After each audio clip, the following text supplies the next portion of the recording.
আসসালামু আলাইকুম ভিউয়ার্স, আশা করি আপনারা সবাই ভালো আছেন। অনেক দিন পরে চলে এলাম একটি দুর্দান্ত ভিডিও নিয়ে।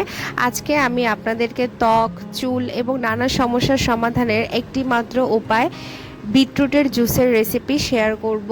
এই জুসটা খেলে কিন্তু আপনাদের ত্বকের রং ফর্সা হবে এবং আপনাদের ভেতরে যদি কারো রক্তশূন্যতা থেকে থাকে যে রক্তশূন্যতাটা দূর হবে এবং শরীরে ক্লান্তি থাকলে বা চুল পড়ে যাওয়ার সমস্যা থাকলে সেগুলোও কিন্তু আস্তে আস্তে সমাধান হয়ে যাবে।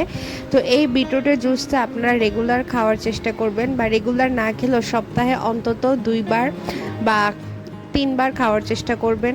তো এই জুসটা বানানোর জন্য আমার এখানে লাগছে বিটরুট, আপেল এবং আদা। আমি এখানে একটি বিটরুটের অর্ধেক কুচি করে নিয়েছি আর একটি আপেল আমি পুরোটা এখানে ব্যবহার করেছি আর নিয়েছি কয়েক টুকরো আদা। তো সবগুলো উপকরণ আমি এখন ব্লেন্ডার করে নিব। তো একটি ব্লেন্ডারের জারে আমি উপকরণগুলোকে ঢেলে এখন জুসটা বানিয়ে নিচ্ছি। আমাদের বাসায় কিন্তু মোটামুটি রেগুলারই বিটরুটটা খাওয়া হয়। আমরা বিটরুট ভাজি করে খাই বা নুডলস রান্না করতে গেলে সেখানে বিটরুটটা দেয়া হয়। আবার বিটরুট কিন্তু সকালবেলায় আমি এভাবে জুস করেও খেয়ে থাকি। এই জুসের আসলে উপকারিতা বলে শেষ করা যাবে না। আপনারা ইউটিউবে বিটরুটের জুসের উপকারিতাগুলো কি কি এটা ভিডিও দেখে জেনে নিতে পারেন।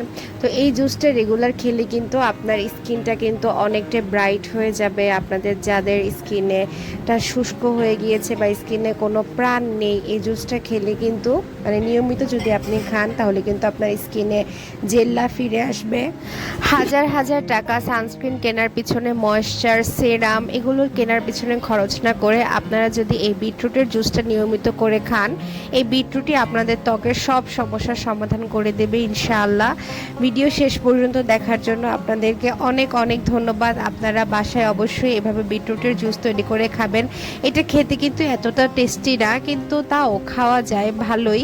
তো আপনারা বাসায় এই জুসটা তৈরি করে খাবেন আর আমাকে অবশ্যই কমেন্ট করে জানাবেন জুসটা খেতে কেমন লেগেছিল। আল্লাহ হাফিজ।